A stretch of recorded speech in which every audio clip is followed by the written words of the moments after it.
Herkese selamünaleyküm, herkese merhaba arkadaşlar. 8 Şubat'tan herkese merhaba. Nevşehir'de 20 santime yakın bir kar var, öyle diyeyim. Şimdi arabayı çalıştırmaz. Şurada bir kayış sesi duydum, hemen dedim bir video yapayım bu kayış sesiyle ilgili.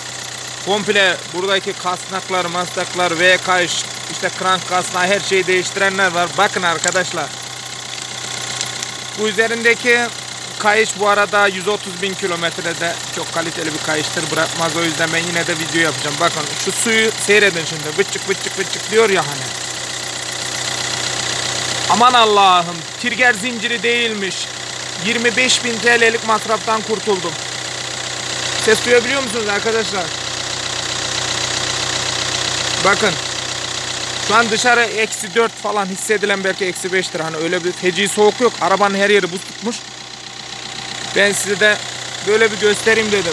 Duydunuz mu? Trigger zinciri değilmiş arkadaşlar. Bitti olay. 150.000 kilometre olunca o kayışı değiştireceğim.